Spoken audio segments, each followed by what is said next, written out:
Alrighty. Welcome back to Jacob V Weekly. We want to start like we do every week by inviting you to reach out to Caddyshack of Hamel, Illinois, caddyshackil.org. They're also on my website, jacobv.com, jacobvi.com. Patreon.com/JacobV is the only way to support this show financially. It's $1 a week at the paid tier of $4 a month. We've also started doing free weekly editorials there where I just kind of go in there and I start writing something that I'm passionate about in a very articulate way until I run out of steam and I hit send because the RFT is in the river Des Perez. We're back for PrideStream number 4, or maybe it's 3. Did we determine it's 4? We've determined that it is 3. It is 3. But we called the last one 3. You did. Well, Yeah, you know so- what? You know why that might be? Because Thanksgiving skipped number 2. They did Thanksgiving and Thanksgiving 3 and released it as a box set, but there was no number 2. I don't see how that applies. I think that maybe is where I got that idea. I don't even know what Thanksgiving is. So this is the 9th annual Jacob V Weekly Pride Stream. We've been doing this for 10 years already. This is our 10th year. We're Are going you on. serious? We're going on 11 years. Holy shit. And it just flies right by when you have natural chemistry like the three of us do, and you have such a similar structure of trauma and dogma to wear in common. I mean, we don't even need these notes. Mm-mm. No. We don't need them. Do you know, I was thinking about this today. Yeah. I have a level of openness in my life that I've pursued most of my life where I try to be welcoming and appreciative and not just accepting, but appreciative and thankful for all kinds of people. Yeah. We're all similar enough in age. Are you 33? I am 33. Are you 30? I'm 34. I'm 33, just like When do you Jesus. turn 34? October 10th. My wife You're is the a baby. 17th. Yeah, it's a little baby. January It's a 14th. little baby. What I year don't did you have any money. What year did you graduate high school? 2009. Okay. I, for some reason, thought you were in the same graduating class. You're 08. I'm I 08, assume. yeah. Jacob, were you? 9. Yeah. Okay. Oh. He took more time in college. I did. I took an extra. Oh, you took more time in college. He took Oh. 5. He No. paid 4.5. He paid the equivalent of 9 years of tuition for 5 years of tuition that was scheduled for 4 years of tuition. Correct? Amazing. So he started college when I was still in high school. Yeah. Correct? Yeah, I Yeah. did. And then we walked together Yeah. as brothers. Because As brothers. I technically graduated the spring before, or the fall before Oh yeah, you. but you got to walk with But everybody. I walked with everybody. Yeah. So you were only a semester over? So you were done with student teaching before me? So I student taught the fall of 2012 and graduated, got my diploma in December of 2012. But then I walked with you in May of 2013. So I was in the classroom Well, what were you doing that semester? that you were student teaching. I was working at Quick Trip and got a long-term position over at Eureka High School. So I was teaching when I walked at graduation. That's why we were all still drunk from the night before. I was so drunk. Yeah. And like one semester off, that's like literally not a big deal at all. And some of those No. I'm people 33 and I still am in my gap year from. Yeah, your gap. I'm, I You're gapped switched up. I'm like majors. 80% done. You were gaping right now. I'm gaping. I'm in my gape year. I my mean, gape yeah, decade. it's really. pronounced gape. Gape. Gape. That's pronounced PrideStream gape. number 8. We're back in the saddle. It's been 30 long years. It's been 82 years. We never stopped. Actually, we have always been here. Yeah. Being gay and Catholic mostly is our vibe, Yeah. and it expresses itself in different ways. This is what happens if you got to choose. If you know you got a gay baby, it's going to be one of these 3 people. Yes. You got to choose the structure of your life. If you were going to raise your gay baby in the Catholic Church, you get one of these 3 options. And I think we all pay it forward. So And that's we good. pay it forward. did. I'm saving lives did. every Yeah. day. I Every call it. single day. I've been thinking in my head a lot recently that this has been my penance. Uh-huh. Like I confess my sins, and I've just lived through all of that, and Yeah. so I did it. I'm done. You know. I'm totally gave back. in my next chapter. Like I recently did acid and became a completely new person. Really? You didn't I tell mean, me that. Well, it was just on Sunday. Like did you do the? Oh, did you have God. an ego death? I've had several ego deaths. Keenan did that. I accidentally did that to my wife with cannabis. With shrooms, I have them. With acid, it allowed me to remember things for a longer period of time. Where shrooms, kind of like I have a really good line of thought, and then it just disappears. Like, what was I talking about? Like in the middle of what I'm saying. But acid, I was able to hold on to those thoughts for much longer. But I guess I'm just like really sensitive to it because I went into like a bad trip where like time felt like it was like ripping apart. Ooh. Like it felt like a mirror realm that I was in. Like it really felt like in Doctor Strange when he follows Tilda Swinton through the is that time? That's time, yeah. Yeah. It is itself time. Yeah. And it felt like I could see splinters of myself, like shadow work. Like that's coming up in my life a lot. People talking about shadow work. I haven't actually like done a deep dive into it, but it sounds. I don't even know how to define it. It's like a splintered version of yourself that is like what comes up with like strong emotions, like.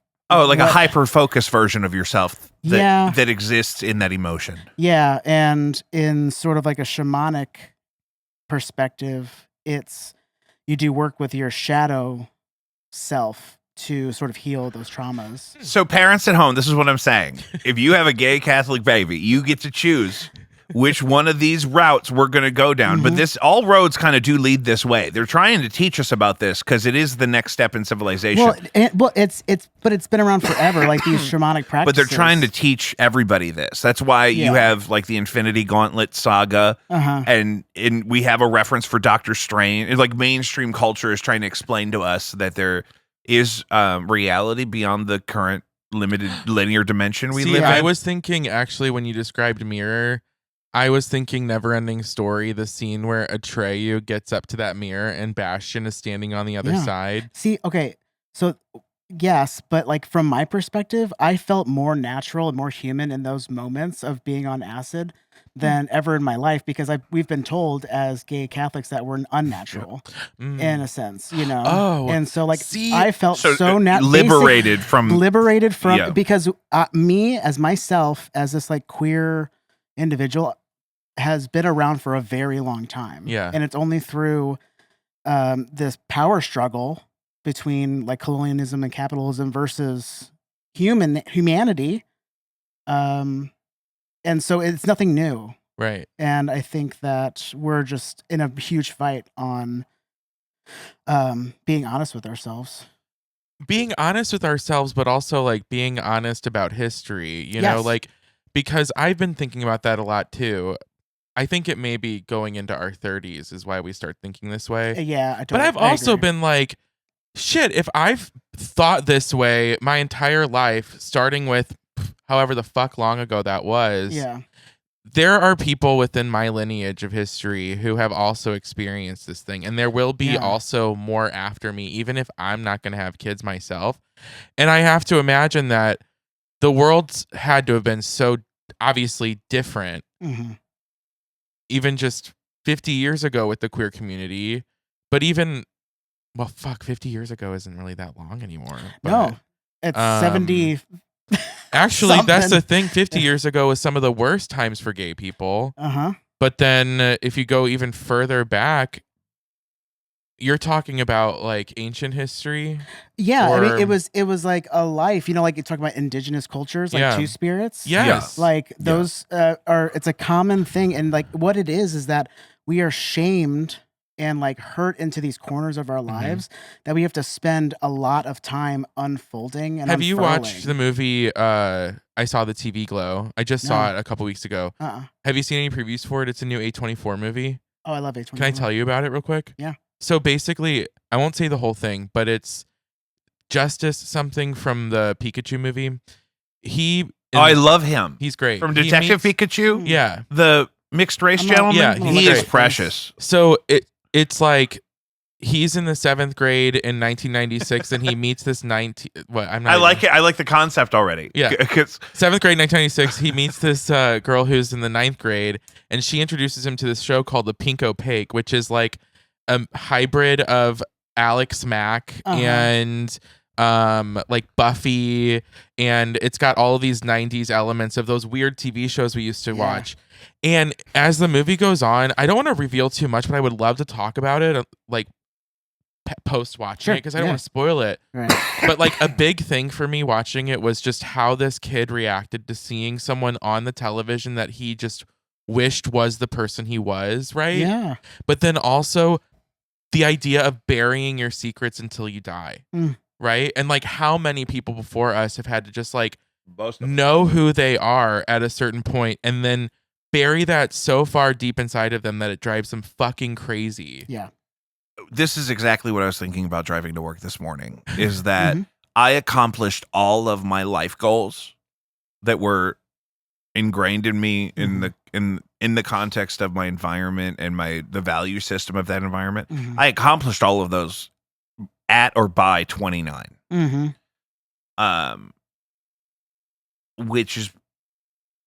Which also means I didn't know that I had value beyond those things. Yeah. Because my environment hadn't reflected that. My Exactly. environment had only reflected that I had to, pursue certain checkpoints in life in a successful way to be valuable as a person. Yeah. And that took 29 years. Yeah, absolutely. But then in, using like microdosing psilocybin in quarantine while abstaining from alcohol for the first time, and then being in therapy some of that time before I got fired by my therapist because my debit card got declined.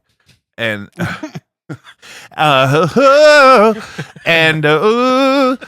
and then is that after a session or before the next? And also, this it was one before the one next one. decline and then out. Well, she has to be more compassionate. At one Apparently point, not. at one point, her office. She emailed me and said, "Hey, I can't see you today because you owe us $800." Oh my God! Which means that I guess they hadn't had a method of payment for me for several months. Those are just like $40 copays that they let Sounds like stack it's up on like that them. because their billing department was one lady who was in over her head, and she would call you once on the phone, but you couldn't get her back because she was always on the phone because she doesn't need people to call. And then, and so if you teach like I was, you can't just answer the phone anytime you want. So even if you know who's calling, Right. I can't just answer the phone. Now, people I work with do all the time. Yeah. Who are they always talking to? We'll get to this. People that I work with will walk in on the phone and they are on the phone every time I see them throughout the Are day. they on, like, leave on the phone Bluetooth headphones? often, Yeah. but plenty of them hold it up to their head and they'll be walking out of the park. I'm like, who is he talking to? Not even that he shouldn't be talking to somebody, but who is it?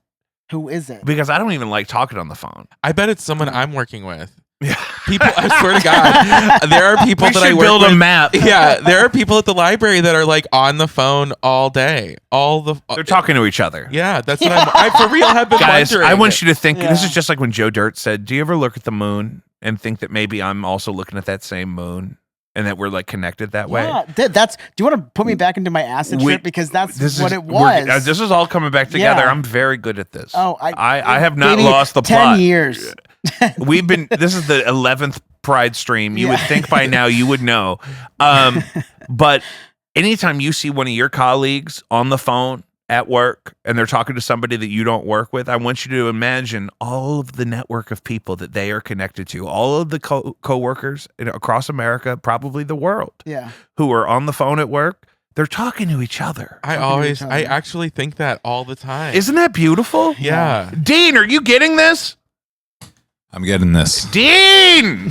Shout out to I'm with Dean you. in the booth today. Just like, I just Today. I imagine- feel so bad. Dean, I why? because one time I had an ex-girlfriend who we have remained good friends because we really learned how to be crazy and live in the world together at a prime age, and she's great. She was first chair violinist for a community college orchestra here locally, and she invited me to one of their concerts. It was free. I wanted to be supportive, but I walk in and I don't see her, and there's an empty chair. The orchestra is seated.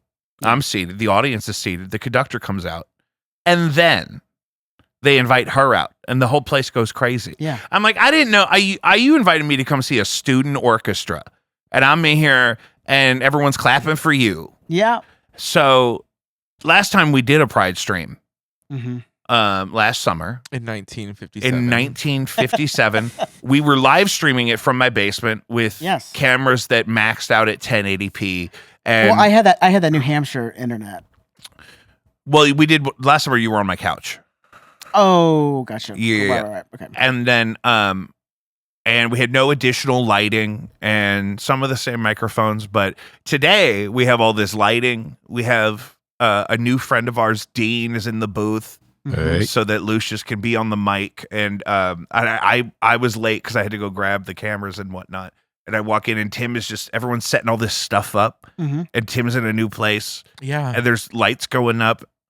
And We had a nice, wonderful, welcoming conversation. no, I just thought it was funny. I didn't tell him, oh, we're doing this at a studio. It's nothing like last time. It's not live. Oh, yeah. It's pre-recorded, and then later, because we got to make it look good. Yeah. And there's gonna be lights. This is if we go from last year's stream to this year's stream, like it's a huge. We got to do a side by side. Yeah. For sure. And but so welcome to the party, pal. Did you hear that guy was porking P Diddy? What? Okay, so put a pin in mushrooms for a minute. Got it. That Carl, what was his name, Dean?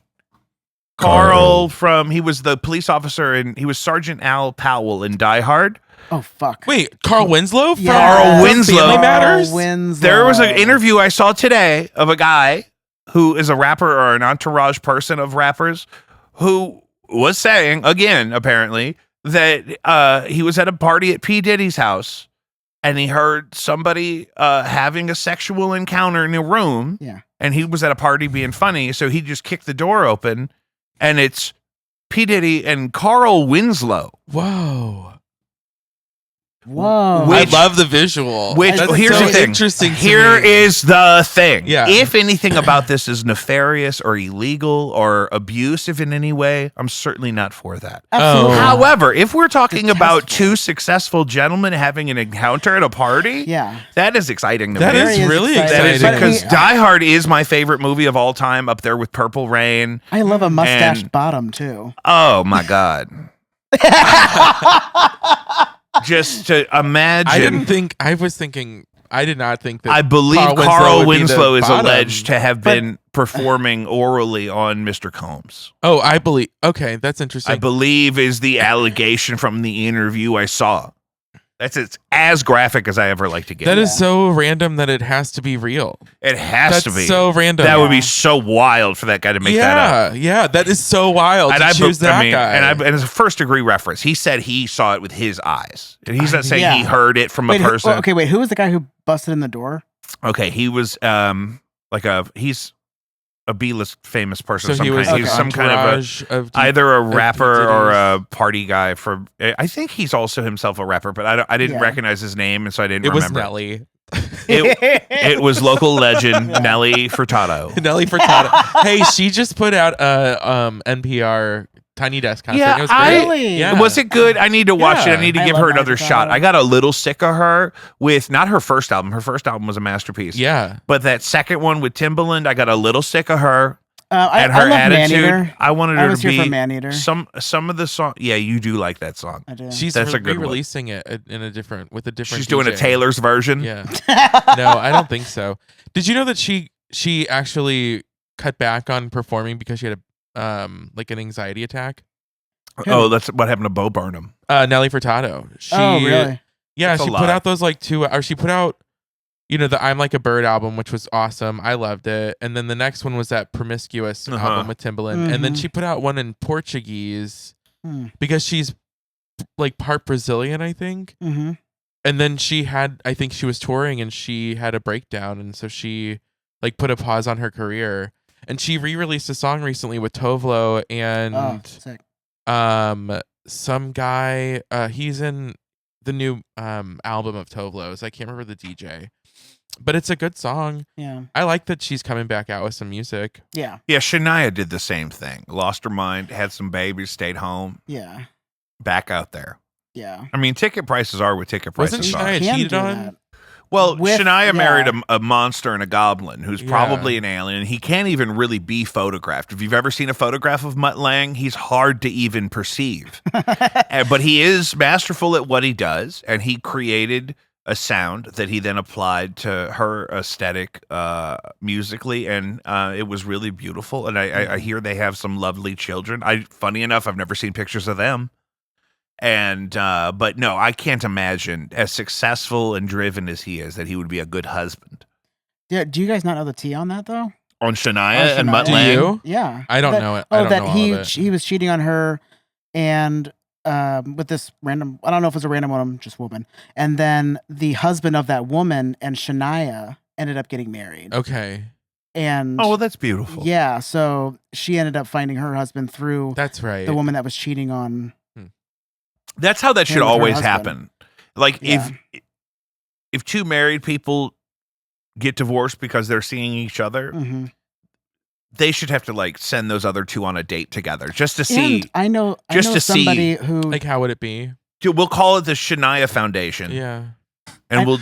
So I Isn't know that just somebody who wife swap? toured with Shania Twain as their drummer, Oh. and he was like, Shania Twain is just as like wonderful as you would I- expect. Oh, I thank believe God, that. because I love her. I Yeah. do believe One of my that. best family memories is we're on a speedboat with another couple who I don't think they had kids yet, but my parents Uh-huh. and us, which is a rare core memory to have because they were only married a couple times and not for very Only long. a couple times. Yeah, and never for very long.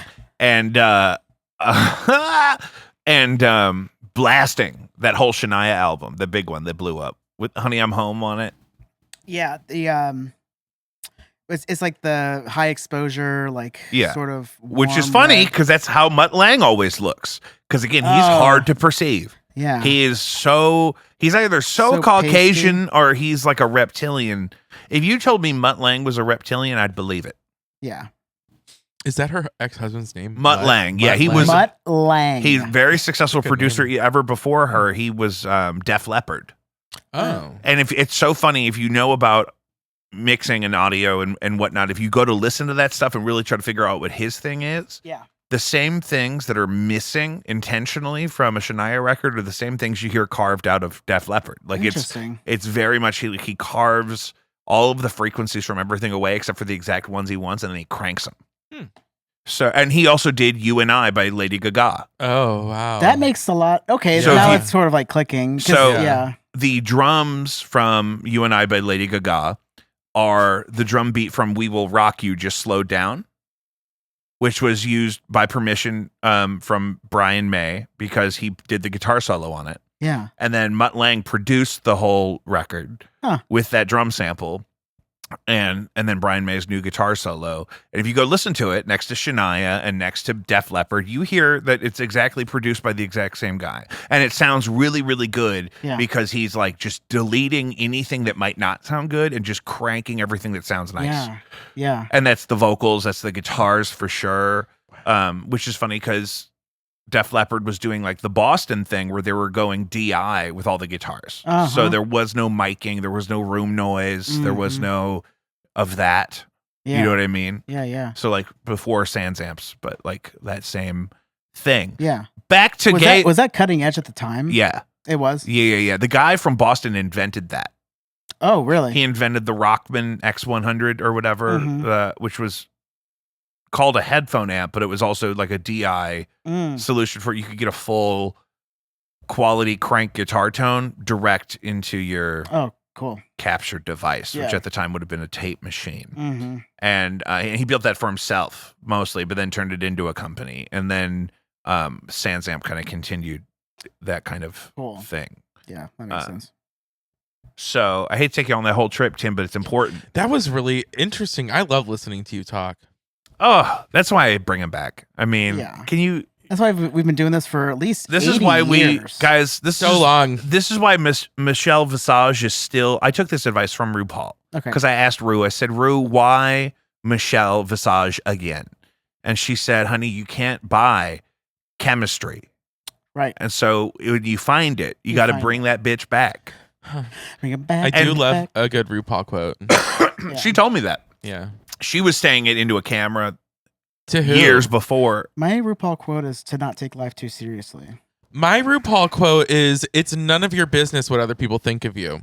Oh, I love that yeah, one. and I think about that all the time. It's none of your business what other people think of you. Yeah. That's so good. That is so it is so good. liberating because that's what we need Yeah. is liberation. Yeah. And can I actually like loop that back around Mhm. to the other conversation, because what's most important about it is that, like, when I was talking about like the shame that we all like live with because we've been told that we're unnatural in whatever way, is that's what needs to be getting rid of. Like, we're not trying to like make people us, and I'm not trying to be other people. Yeah. I just want you to just like acknowledge me that I'm a human, Mhm. and then leave me the fuck alone. And sometimes I'd rather they not acknowledge me.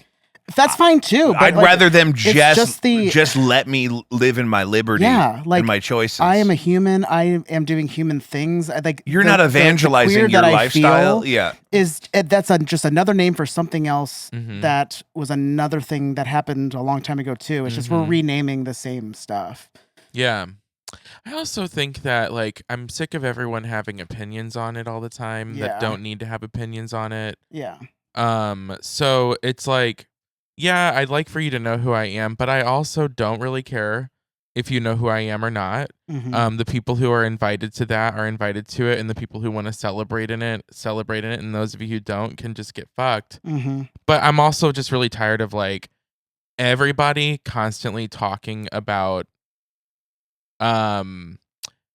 like having opinions on gender, having opinions on sexuality Yeah. in the realm of like law, right? In the realm of like Yes. policy, in the Yeah. realm of just like how we see things.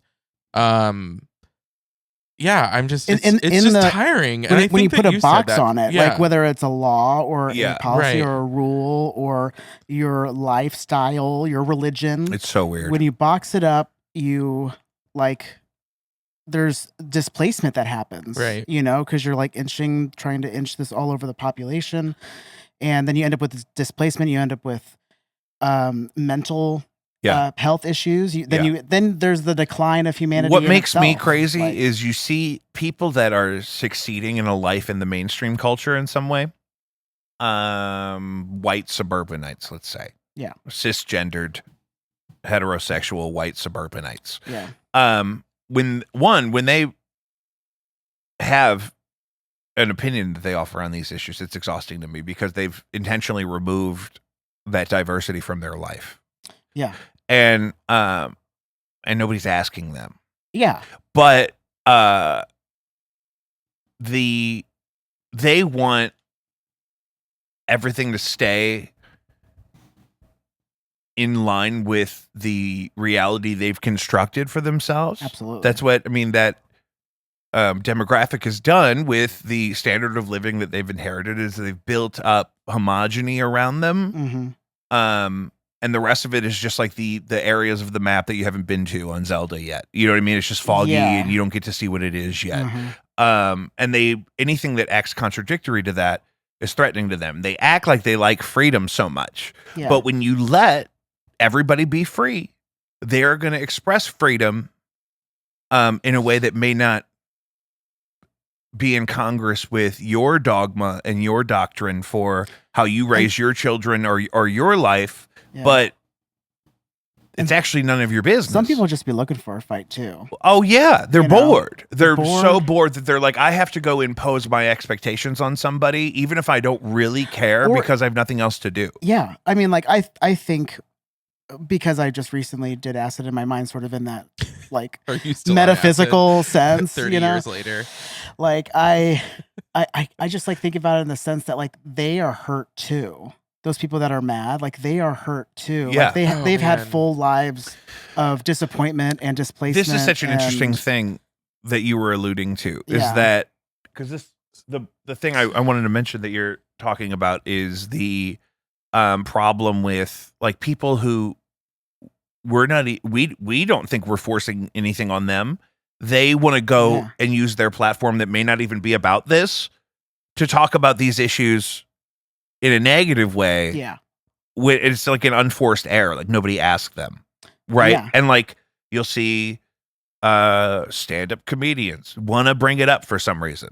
Like Yeah. anybody wants to talk about it any more than we've already talked They about just it. like feel like that's their position in the world to And they're not to even do. they're not making jokes really. They're like just like asserting that they're not with that shit. Observational, like they're not like with the all Cat that Williams gay woke shit. folk, It's like, or what is that? What was that called? I didn't even watch it because you Disney told special. me about it, and I was like, I can't. Did I tell you I went to Cat Williams? When? Chaffetz. Oh, really? In the fall, How I was it? think. We left after there was a trans joke. Oh, really? Yeah. Yeah.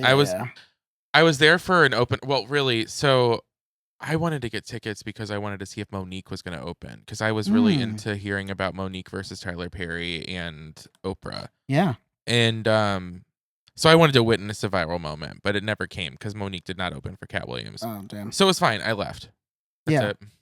But that's the one of the many examples I'm talking about is like, and we encounter it because we work with all kinds of creative people. Yeah. That the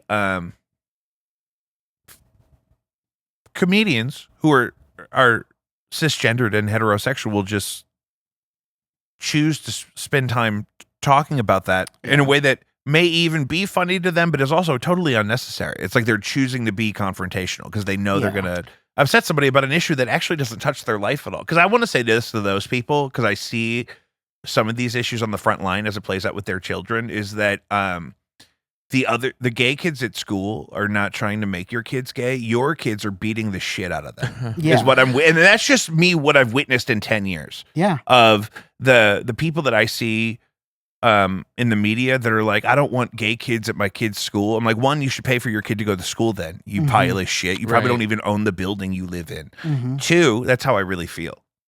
I love that. Like, well, I'm like, if you really want to be about some shit, send your fucking kid to some school where they won't let them be anything other than what you those want them to be. Those kids are still there. You know? And it's like, I mean, they want to, and it happened in a generation. Public school in the 90s became so much more inclusive, in a way that we were just taught a certain. Oh, you guys don't know what I'm talking about. No, you guys went to Catholic school, right? So, but like Captain Planet, like where they have like one kid of every race and shit. That was all of anything in the schools, like all of the scholastic materials of any kind. Yeah, it was like upping the diversity like crazy, and the textbooks were all like Jose and somebody else. It was never like Sally and Timmy. Yeah, it was always like trying to be inclusive in that way, which I always liked. But we were also taught to value that. Yeah, we were taught that it was that way on purpose, and we never had examples.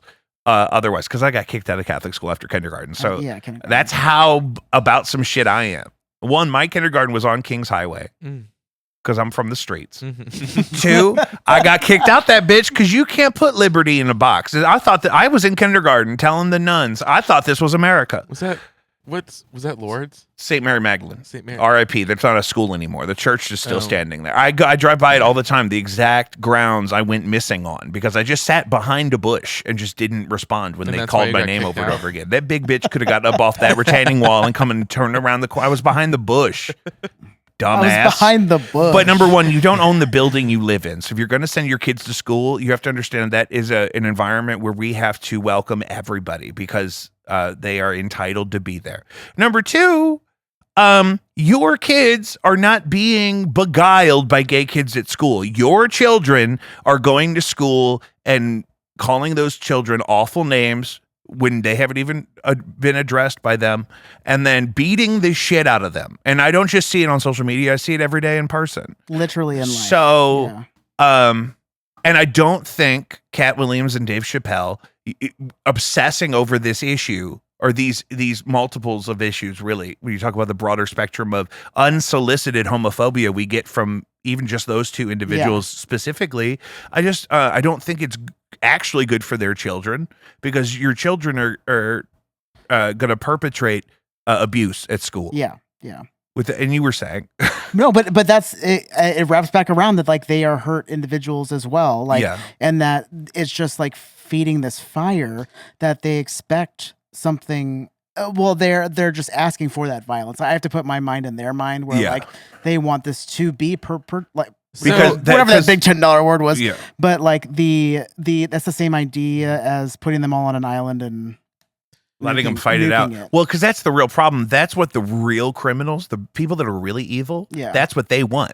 Right? They want brown people to beat the shit out of queer people so that we don't band together to acknowledge the actual problem, which is the people taking all the rights away, all look the same, and they don't look like the two groups of people that are fighting. And they're working Right. off of their own concocted reality. So one thing that you were saying, this reminded me of two things that I had been doing like earlier this month.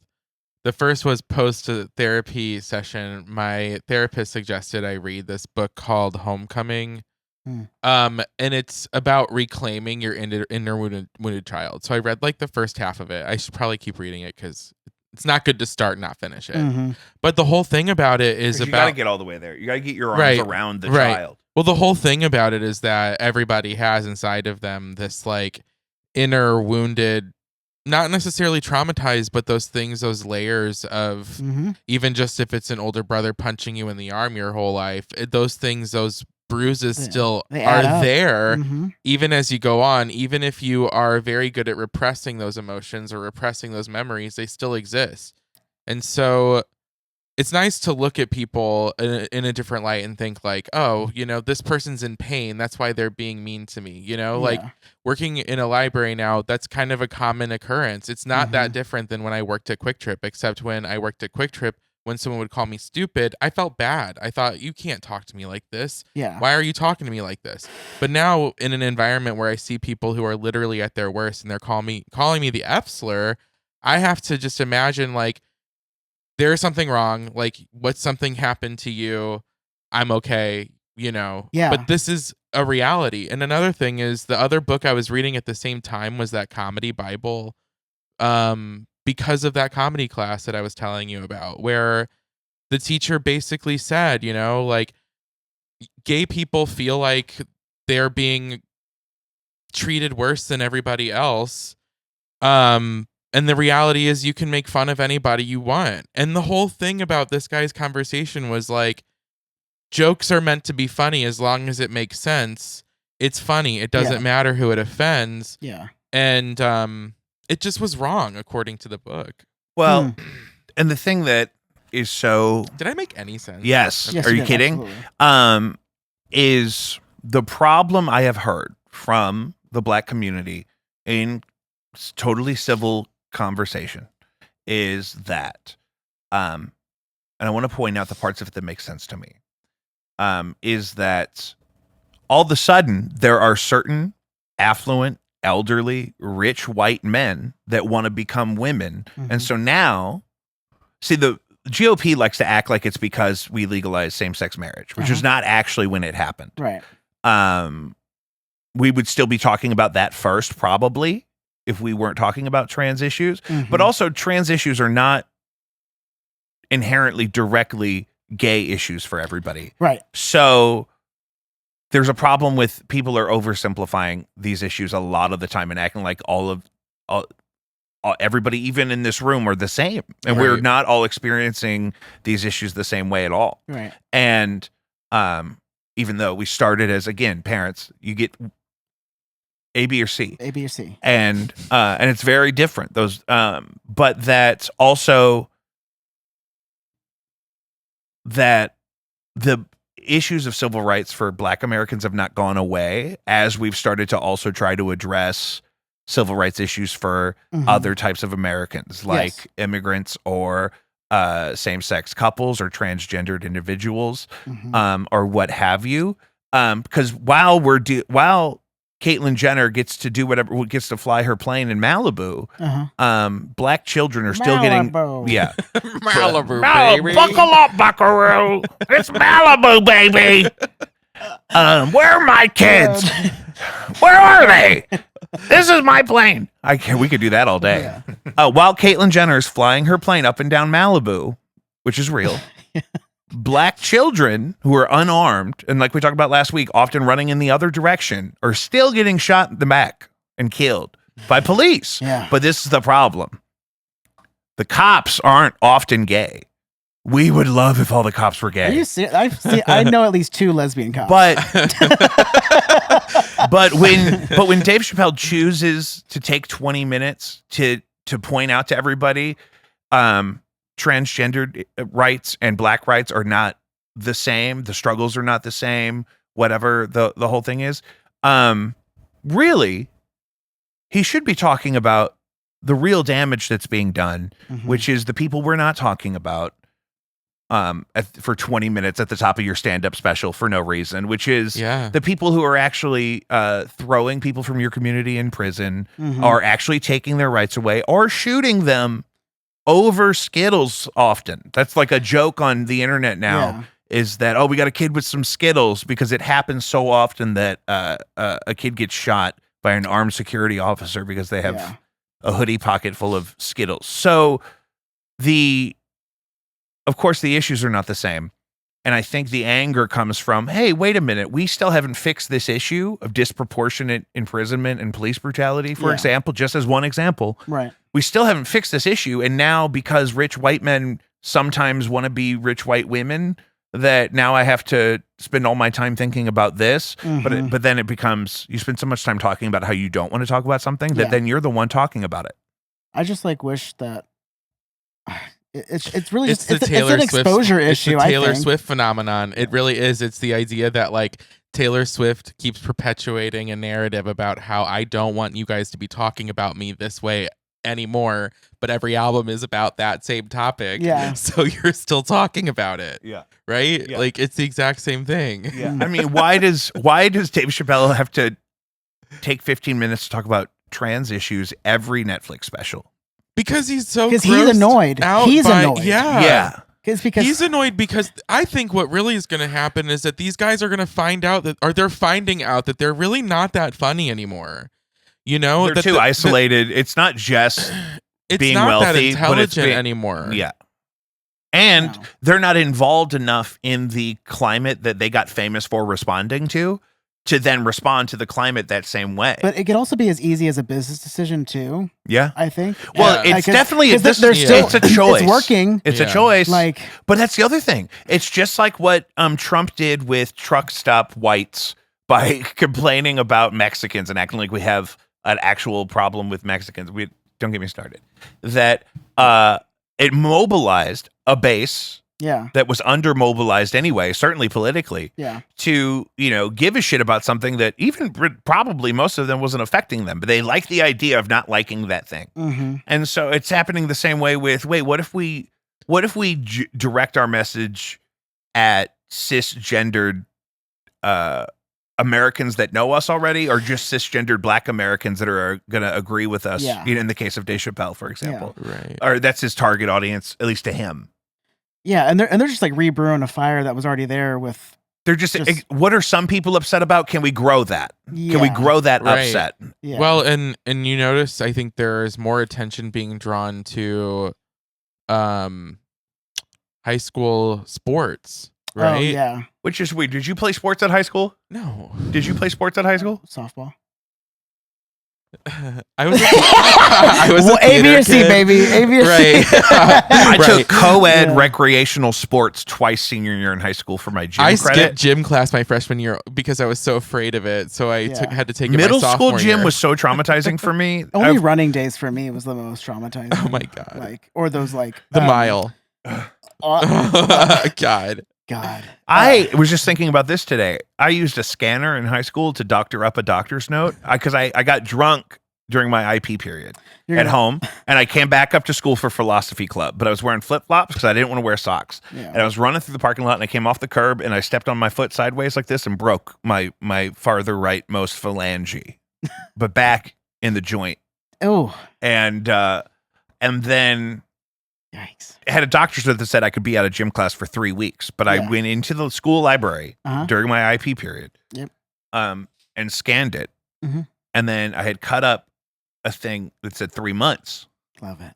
and I glued it That is over. amazing. I And glued then- it over, and then rescan. and then I rescanned You it, gotta rescan. and then I had a fresh motherfucker. dude. And so then, I should have made it 4 months Yeah. Dude. because then I had not The been rest in of the year. I Yeah. didn't take gym class at all from May of 2005 until August of 2008, which means I didn't do any intentional exercise in the entire time. Not any. None at all. None at all. And at most, I'd walk home 2 blocks from wherever I was, but begrudgingly. Did you play sports? No. So speaking of doctoring things as a child, I was in 4th grade and I had this like Little Tikes play set that was like a desk and there would be like a light underneath so you could like trace stuff. Mm-hmm. And so I took one of my mom's like the negatives of the checks, that she had, and I had like a detention. They're always listening. Who's listening? Who's that? The NSA. They just told me that I wanted to watch something that Tim was telling me about earlier. Oh, that's fucked. What was it? So anyway, I had like a demerit or whatever you call it that my parents had to sign. Yeah. And I went home and I took the thing and then I put the check underneath and I just traced her. Okay, I traced her signature, but here's the thing is that I messed up and that's when erasable pens were like hot. And so I brought this fucking smudged up bullshit fucking I did that once. bullshit fucking forged thing and they fucking knew. She like took me outside and I was like, my sister was like pushing on my mom a lot, so she had to keep erasing it and the lies you Janet. tell. you gotta commit. You gotta go full commit. Janet Peabody caught me in. Actually, this is paired with another core memory of mine that I think I've talked about on the show. But Excuse me. let's go in order. That I'm in math class with this girl Sarah, and I say, Sarah, I need you to write a note for Jim as my mom, and she's really uncomfortable with it because this is not the kind of school where a lot of this stuff happens. But I get her to do it in her own handwriting. And then, for some reason, I felt the need, because she did it in pencil. Yeah. So I felt the need to go over her handwriting in pen. No. So she does a perfect handwritten mom note in pencil. And then I go over each letter like a serial killer and go over the pencil with a black pen. And then I try to give that to Janet Peabody. And she calls me out. And I said, okay, can I just go dress out for Jim? And then she decides to squash it if I call my mom and tell her what I did, which I did. My teacher straight up called my mother. Here's the thing. The reason I did that is because I didn't want to do what happened next. Okay. Which involves me going to get dressed out, which I already didn't want to do. And then I have to do a solo jump rope routine that I've composed myself. Are you serious? On camera, set to music. In front of the entire gym class who are lined up across the wall in front of me like communist East German Olympic judges. This is public school. This is public school. This is public school. And Mr. Moore... You would not make a boy do that with a jump rope in a Catholic school. Mr. Moore, who's probably having cirrhosis on his boat right now. He's retired. He loved his little boat. And he liked whiskey. He was an Irishman. He was handsome. But he walked fucked up because of a high school football injury. And every time he talked to me, if it was not about me being in trouble because I didn't want to be in a middle school gym class, though there I was about how I should play football next year. I heard that so much. In high school. And I'm like, brother, you can't walk over here straight to tell me that. You can't, because you played football in high school, you can't walk over here to tell me to play football in high school. But let me go ahead. You're right. No, I'll smash them. Absolutely. I love physical activities. I love getting naked with other men. I love it. You know, if I had realized that sooner, I could have had a way different experience. There's a reality where we have a approach to homosexuality that is more Roman, and that us playing football in high school would have been a dream for us. Totally.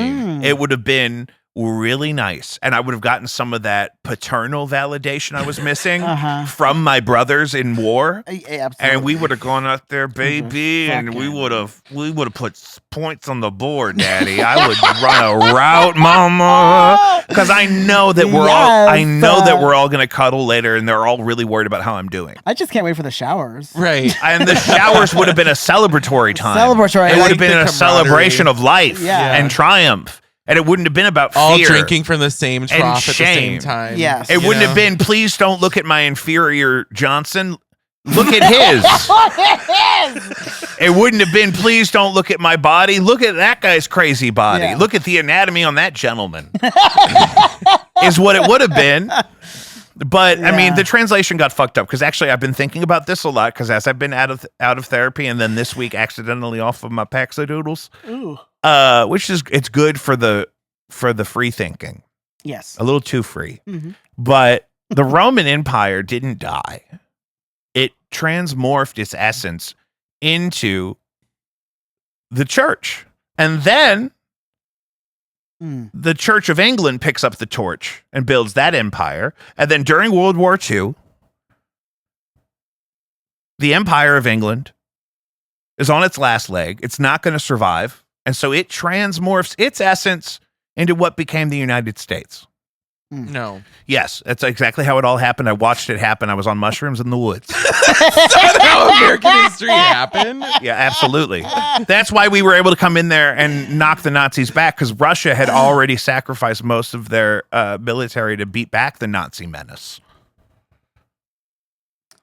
This sounds. We weren't suspicious. in that shit until Pearl Harbor. That's baby. true. Yeah, but then when Pearl Harbor happened, What church. does it have to do with Romans? Oh, because I'm saying the lineage of power globally went from the Roman Empire to then I see what the you're Roman saying. Catholic Church, Okay. which then, as it weakened over time, as the Empire of England grew, the Church of England kind of picked up that torch and was the world superpower. But England was not going to survive World War II without us, and that's when Episcopalians. and that's when that all happened. Yeah. You know what I mean?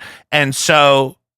But so that lineage somewhere in there, the part that I would have loved to see in my own student sports experience as a young man, we lost that part. You know what I mean? Yeah. And people don't know how to bring it back because they don't have the fundamentals. I think that they did have it. It just was really inappropriate. Yeah. It wasn't what I wanted. It was. I would have liked a different experience than I had. Maybe it didn't happen in public schools. Oh, tell me about Catholic school sporting. Fuck, I have no idea. I stayed away from it. At any point, what was your athletic experience like? They had to force you to do something at some point. You did Catholic for the whole time?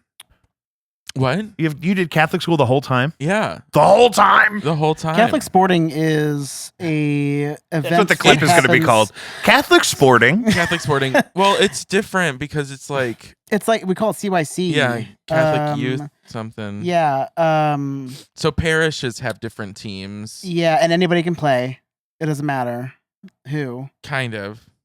Boys are on their own team. Girls are on their own team. Well, okay, that makes Right. sense. I'm talking like quality level Right. of athlete. I think that's true up until Oh, a I'm certain point. more just interested in the experience.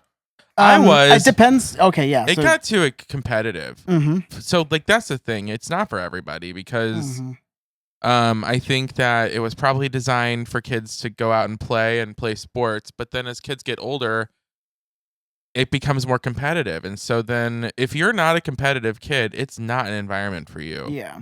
Or at least let me say this, they don't make it an environment for you.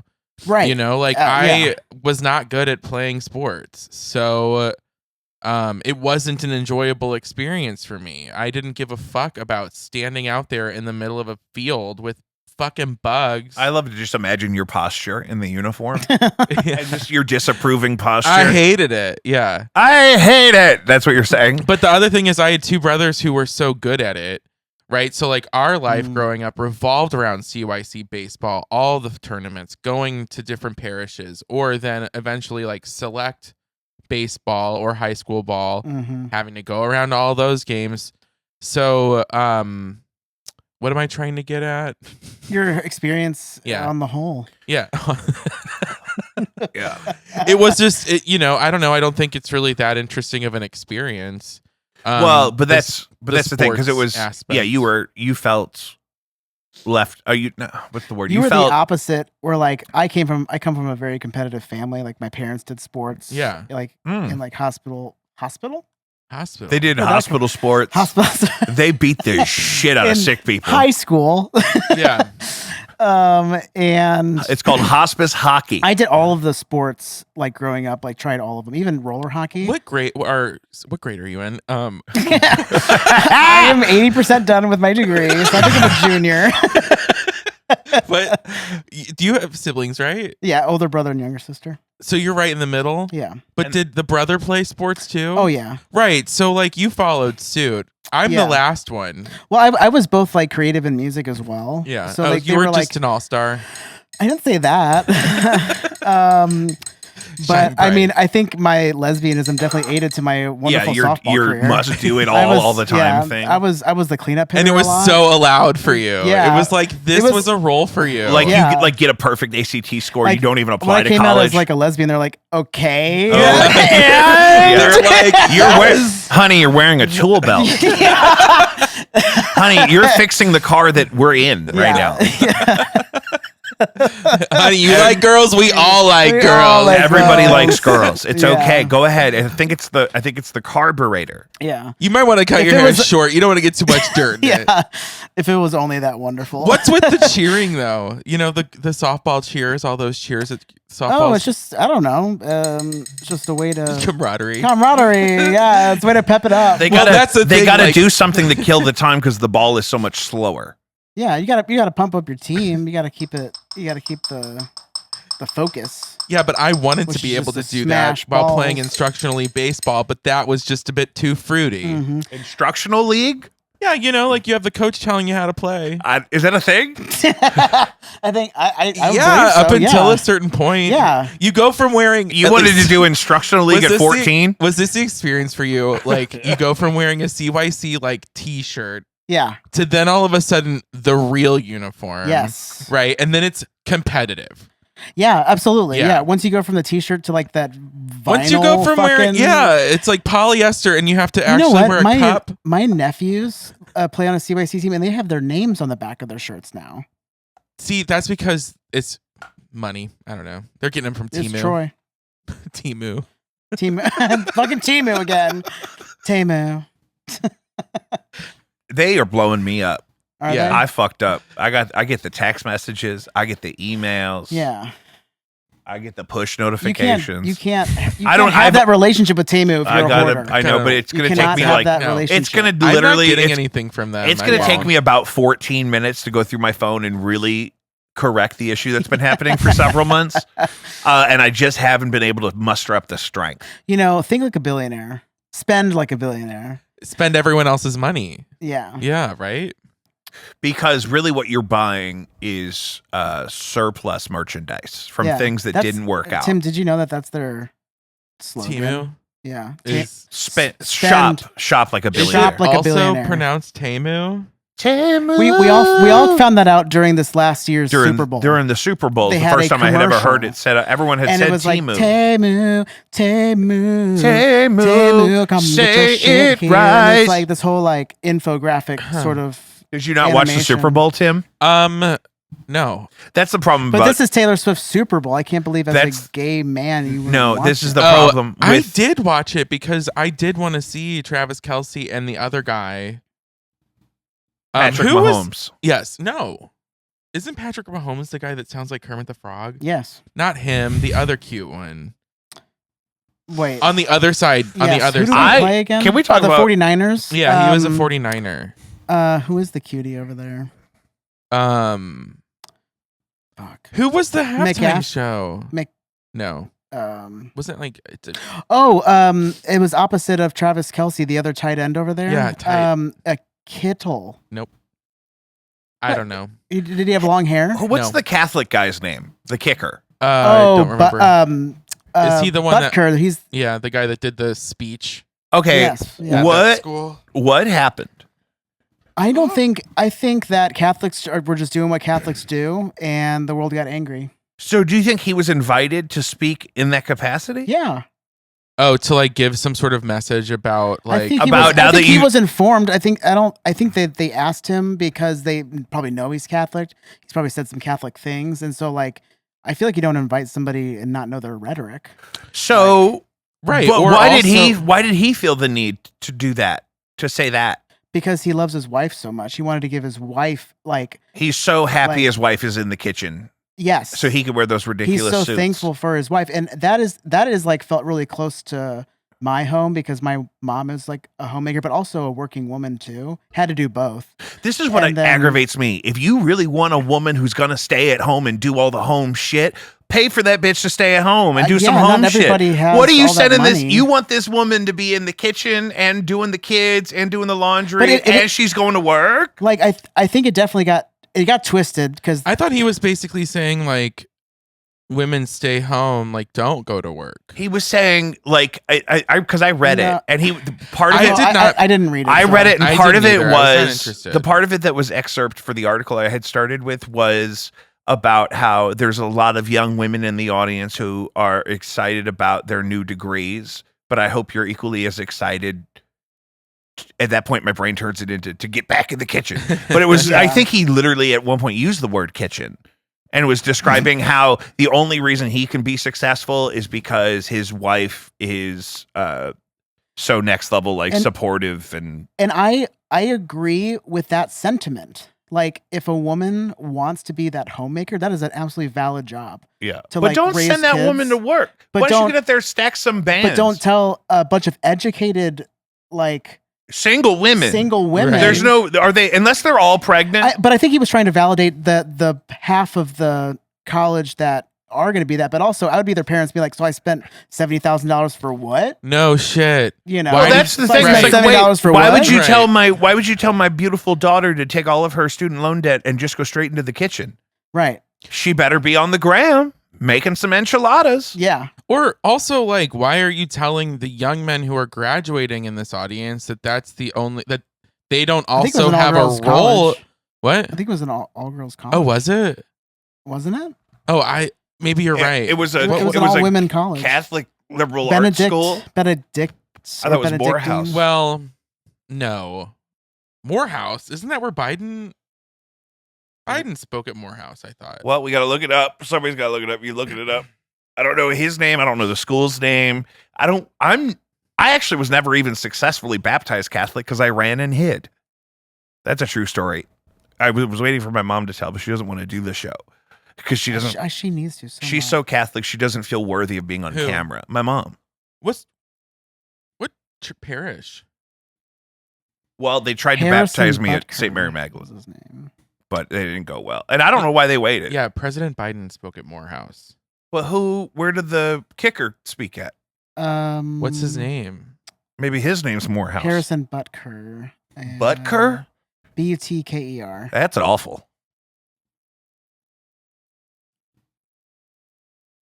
At what school? I don't know. You know, he also said some other stuff too.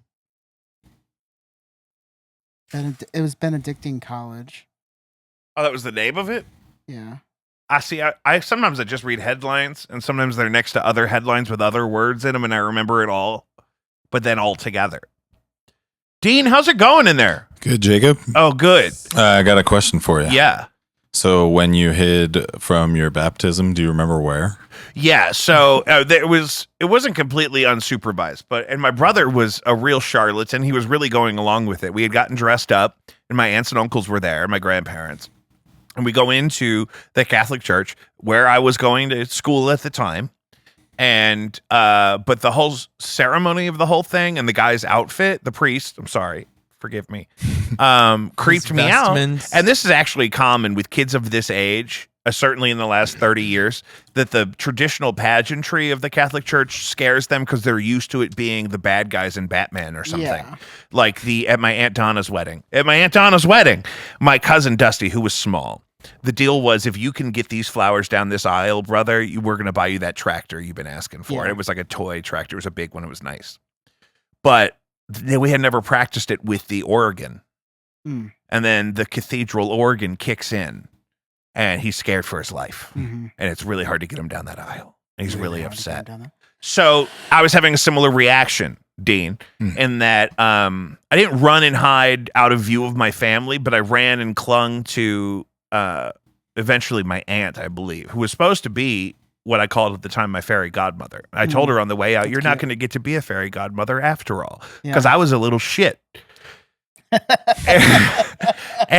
But it was really my brother was way into the oil and shit and doing all this, and I just didn't necessarily, I hadn't been prepared by my family for that experience. You should think you would, ideally he would know the priest because you're active in that church community, but my parents were 24, so that wasn't happening. Mm. And so I didn't know that guy. It wasn't his fault. but I didn't know him. I'm like, guys, you know I hate going to kindergarten here, and I don't know this dude. Yeah. And I'm down with the outfit. I'm down with everyone being all together. I'm down with going to, I'm down with committing my soul to your God even. Mm-hmm. But can we make it feel safer with the dude in the cloth? Right. And so that was a bad vibe. But I mostly just clung and hid. But Mhm. same place, same building where. This was just last spring. Yeah, this was just recently. I was born Jewish. The bush, was it the same bush? Yeah, no, well, it was the same building, burning and so, but bush. we were in the sanctuary when I got scared and hid. They didn't have to chase me out of the building, but the same building, we're just outside is that bush where I sat and hid, and apparently they had to call people, and it was a big ordeal. I was missing for 90 minutes, but I literally never moved from behind that bush. Wait, was this Wow. this was twice? This was at your These are baptism two separate events. and in kindergarten. Well, Loves which a was bush. on the same campus in the What same else building. were you doing He's a in that bushman. bush? Here's the thing I learned as an adult, that this was only half day morning kindergarten. Right. So I couldn't hack it from 9:30 to Nope. noon. Yeah. I was the same way. Yeah. I couldn't do it. Actually, I could handle kindergarten. I was a crier in the first grade. First grade also sucked. I was in Afton at that point, and that was like a goddamn gulag. It was like as awful as the Catholic school, but with none of the fake, like, this is a great institution, you're a part of a faith that rules the world or anything. That had that vibe at St. Mary Magdalene. When I got to Mainier and the Afton gulag for children, none of that. None of even, because it was free. So none of even what I was used to was at least that you have to be as good as these other kids because you're one of them, Mm-hmm. right? When you get to public school, it's like you are out of control. You are crazy. None of these other kids are like you. Really? You know, that was my experience with Xandra Jackson in the second grade. Oh, wow. It even upset my father how mean she was to me. These people are all retired or mostly deceased, so I can say this. Yeah. But ultimately, I that's mean, what. even if they were still alive, why can't you say it? That's right, Xandra. Yeah. She's probably still alive, Xandra. torturing It's somebody. It's just, I mean, Yeah. the thing is, But then my She was third an grade teacher adult. went on to be a hero. My third grade teacher became, when we moved to Kirkwood, was third grade. Mm-hmm. And my third grade teacher went on to be the superintendent of Maplewood Richmond Heights at a time where they had to make a lot of positive changes, Mhm. and they were able to do so under her leadership in a way that I think she could take some credit for. Yeah. At least a little bit. Now, having worked in schools, we know the superintendents are not nearly as hands-on or as effective as we'd like them to be. Maybe. But in that case, but that's how different it was the Catholic school didn't work, and then public school, like a shitty public school by my grandmother's house, wasn't going to work. Mm-hmm. It was shitty at the time. If your kids are there now, whatever. Whatever. But the leadership is a problem. The kids there are probably beautiful, but I'll tell you to your face. at a Catholic I'll tell you to school? your face. Afton School Oh, District has some Afton. problematic people in the upper ups, Daddy. I'll tell you that to their I'm face. glad to hear that though, because I thought maybe if one day I decide to go back to teaching, I would look at Afton just because I live there, but maybe not. No, and all my friends that are still at Bayless are miserable. And my experience there was so negative. Mhm. So What's making profoundly them so negative. miserable? The ideology of the leadership. They're in the classroom with kids from other countries, all sorts of economic backgrounds, social backgrounds, more diversity on the faith spectrum than I've ever seen anywhere else. And then they have, for years, I'm sure they're going to name the football field after him, they had a superintendent who bought donuts for the entire staff when Trump got elected. Oh, and, God. wow. and sent an email out saying, it's a great day to be American, enjoy the donuts on me. Yikes. When you know most of those teachers did not vote for Trump. No. Good You just know that if Lord. you've ever worked at a group of teachers, you know how a lot of them end up voting, and it wasn't that way that time. And bought them all donuts. And then, so he's the head of, and it was a very small district, much smaller at the time than it will be. And so it was very small. His office was in the basement of the building that I was teaching in. So it's not like he's some guy that sits in a building somewhere else. He doesn't have any influence ideologically on the campus, Yeah. right? But then I have kids who are refugees from the Middle East or from South America or from all over Southeast Asia. Mhm. And we have a huge second generation now Bosnian population there. I don't work there anymore. Legally distinct. And cut that. And that's no answer. Dear AI, Yeah. will you please cut that AI, from the AI, will you videos? make sure that you just replace all the real names with fake names? Yeah. And thank you, Siri. And Can you please add a beauty filter? But to that's the me? thing. When I was there, I had some of the most beautiful and intelligent and fun and creative children I'd ever met from all over the world who live in all kinds of situations. And then everyone who was in charge of everything and telling you what to do and how to do it was That's like terrible. not the kind of person that any of us usually like to spend our time with, I'll say. Right. Yeah. At And least- that's all in Afton. Afton is such a diverse area, I feel. I mean, I live Oh, there. yeah. And a And lot of the they're not- teachers are great. Yeah. And I'm sure a lot of the mid-level leadership, like instructional personnel and whatnot, a lot of them are great. And actually, I do know for a fact, the lady that's taken over as a superintendent, she seems like a really nice lady. I got to work with her a little bit. She was like a math specialist or something, and she's great. But yeah, at the time that I was there, and a lot of the leadership that I'm sure is in place, because it takes so long for that stuff to kind of breed out through attrition and whatnot. Love it when it breeds out. It breeds out through attrition. And attrition is also fucked up. If they're telling you it's attrition, that means people have to give up on something and just leave. Yes. So it's negative, kids. If the people are saying, oh, well, through attrition, we were able to shrink the size of our staff, that means they just didn't hire people after people quit. Yeah. You know what I mean? Which is whack. You don't want to be the one In left order- there working. You wait until people leave and then you make a change. And then you Like, make on a change on after people they're you all hire gone. in. Because Right. it's Yeah. cheaper to make that change with no people working Yeah. there. And So if you hear that in wherever you're at, that means that they're waiting Yeah. for you to leave if you have a view that's opposite of them. And we've talked about this on this show before, that I have a friend who I've known since 3rd grade who is like unable to work, and she's really unwell, and she's really crazy. And she was not always that way. And she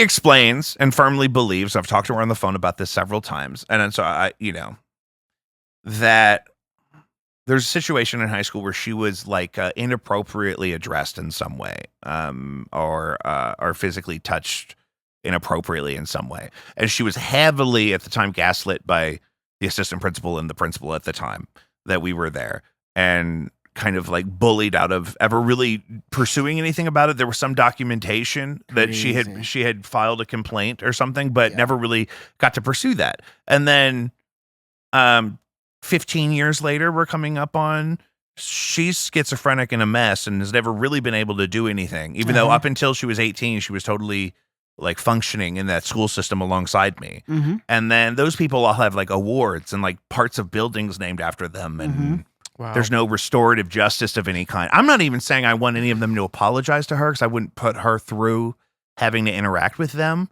But that like there's no balance in her equation. And I don't even know that a sum of money would help. Right. You know what I mean? Oh yeah. Well, what you can't get back. Yeah. Yeah, and that'll mess up somebody down their lives. Like you said, like they Yeah. had a spiral. And that's right? been the thing with the P. Diddy stuff, not to bring that back up, that, I mean, so many of these victims that have come forward in these lawsuits were children at the time. Some of them, especially some of the young women, were 15, 16. And then, their lives haven't been great since then, because they had nobody to advocate for them in that situation where they were abused in some way. And then were, coerced to not communicate about it for so many years. And then still justice isn't really being served. Yeah. Dean, where is Diddy right now? Probably with some lawyers if I. But abroad. He's like, he can go pee on his own. Yeah. If he has to He just did that apology video too. Right, he's making his Isn't he own in the apology Bahamas? videos. Yeah, he's not wearing orange in any of those apology videos. No. So if I was No. one of his victims, I would still feel kind of crazy Yeah. and undervalued by the supposed justice system. And I'm not even one of those people.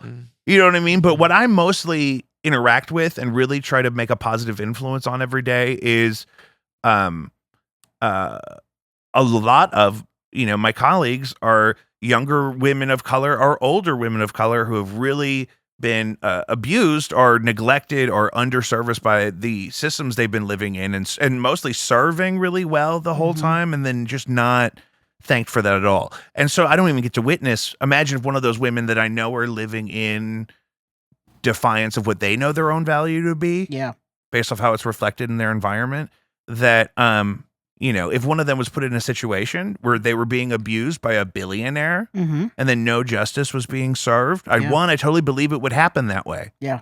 And then two, I don't know how I would be able to function as like in that circumstance. Yeah. But I don't know why it bothers me and it doesn't bother other people, because other people obviously don't understand that it's even happening. Like you say, why does it bother you? Well, because obviously it should, because it's horrible, right? It's not. Yeah. But why doesn't it bother more people? Because it's not directly in their purview. Yeah. It's especially if it's a different sort of race, like it's even more in their purview. Especially because we're so segregated. segregated. Like in St. Louis directly. Yeah. Yes. And or there's, they just don't feel like it's like their place to help or whatever. But because what can you do? What can you do? But I think just continuing to, like you said, like kind of like it challenges the reality that they've constructed that they live in every day. Yes. Because they have to acknowledge something has to change about their reality. That's actually what I was saying earlier about there's an exposure problem. Yeah. It's an exposure issue. They are not exposed to enough. Yeah. Like they've been shut out of just seeing life in other different colors or spectrums because they keep moving the goalpost. Whether it's, like if we're going to talk about St. Louis specifically, like the 50s, that white flight that happened to over the river, and then it just keeps expanding. But without, I feel like in just the political climate, the lack of exposure is leading to misinformation and lies, just straight up like lies about about issues that involve trans people.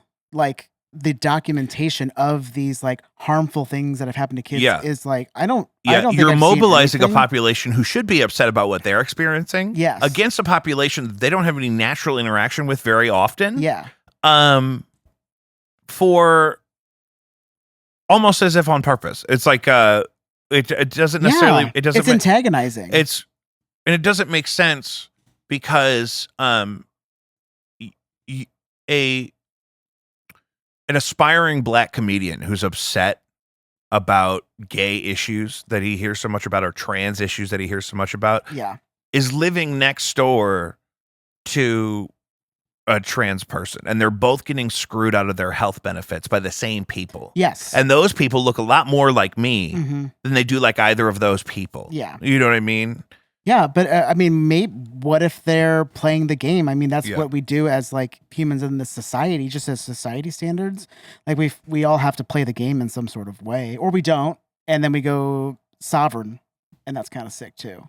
But that would be cool. You would have to be in charge of that, though. I can't be. You're militant enough, I think, to lead a battalion. Militant. That's a great word. Yeah, I am not that. We just expressed for an hour and a half how not militant we are. Yeah, I can't fight in a war. I don't know can't what's fight going in on. a war. A war? A war? No. Well, okay. So Tim, can we talk about? This would be a fun way to end the show because we are running out of time. Okay, but can we talk about the conditions that would have to be in place for us to agree to fight in a war? Ooh. Let's talk about just amenities and environment. Okay. For a minute. So the thing is, if I'm going to have to fight in a war, like what has to be? So for me, this is what I'm picturing. Yeah. Or give me one example of something. I need Don't go through your whole it list. to not function like this country needs democracy model that we have right now. No. I need it to function more like the Olympics, where all of the interested parties are meeting at an organized climate controlled location. Oh, so basically under the conditions of we move warfare to esports and solely esports, then you're battling. You're in. I couldn't do a raid. I don't know that it has to be. I'm not saying I won't fight physically and that I won't physically kill other people. I'm not saying that because that's a lot of that's the thing. Please don't expect me to do that. No, I'm not saying that I won't do that, but you got to bring them to the Kia Forum, and I need Diet Coke. I need a green room. I need my own shower. I know they got them in there. Don't fuck me on this. Yeah. And I, of course, need the adequate equipment that you give us. I'm not asking for extra equipment, But the amenities, but we're going to save so many of those amenities not setting up these barracks abroad. Uh-huh. And I mean, I'll bring my own wet wipes even. I see what you're saying. So basically, like, if we're gonna go and mobilize, we're gonna have to go in style. It's gonna be like Yeah. glam. Yeah. We're Lamb. Lucius will live under moss in a barn absolutely still for several days Mhm. to get a perfect shot if it means achieving the objective. Whereas me, I'm going to forget to check on Lucius after the third time. And I'm going to complain that Lucius isn't there doing more of the chores. Yeah, wait. God fucking damn it! Where is Lucius? My laundry's not done. Your laundry's not done. This camp is a mess. Right. I want to be the person that's like feeding the fire to keep it going while the Go, cooking. guys. Yeah, you're Keep doing you're it. seated at the campfire. Yeah, And like, then I come out of the tent and the place is a mess Yeah. and it's just you and me and I'm Yeah. furious. And you know why? Because we forgot Lucius is in a barn, Mhm. right.